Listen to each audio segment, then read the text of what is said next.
Hello everyone, welcome to my channel. Today I'm going to read Sleeping Beauty for you. Sleeping Beauty, illustrated by Rosie Butcher. Sleeping Beauty. Once upon a time, a beautiful baby girl was born to a king and queen. They had wanted a child for a long time, so they were very happy. The proud king soon began organizing a birthday celebration for his little princess. All the king's family and friends were invited to the party. They also asked the fairies to come, all apart from one who was known for being mean. On the big day, guests arrived, bringing lots of lovely gifts. Congratulations, Your Highness. The fairies lined up to give the baby princess her presents. They came forward one by one, casting spells of kindness, beauty, and cleverness. The last fairy was just about to give her a gift when there was a loud crash in the courtyard. Crash! Just then, the mean fairy, who had not been invited, burst in angrily and said, "When the princess is 15, she shall touch a spindle and fall down dead." The queen collapsed into the king's arms in shock, but the last fairy stepped forwards. "Wait," she said.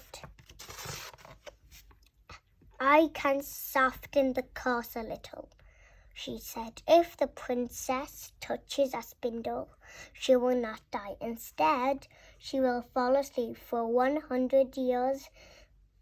Only a prince shall be able to wake her with a single kiss." The king gave out orders for all the spindles in the land to be destroyed. The princess grew up into a beautiful young lady. One day, while exploring the castle, she came across a door that she hadn't seen before. She opened it and found steps leading up to a mysterious tower. The princess walked up to the steps and into a dusty room where she saw a woman busy at a strange wheel with some thread. "Hello, what are you doing?" asked the princess.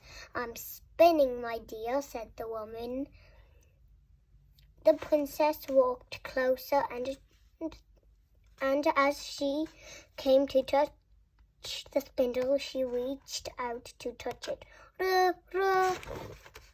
"Ouch!" the princess cried as her finger touched the spindle, while the wicked fairy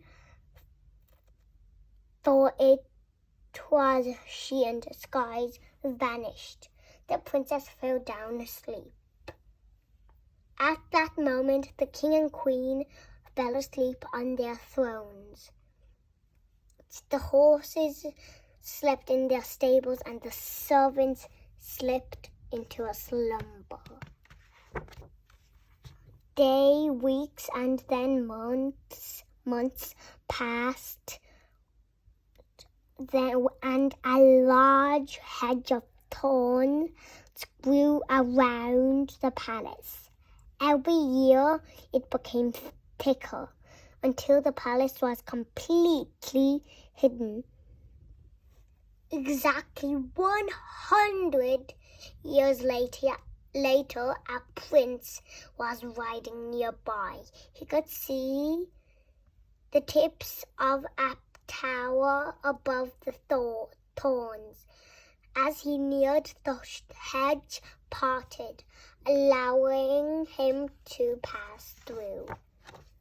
The prince eventually arrived at the palace, and everyone was sleeping. He wondered why everything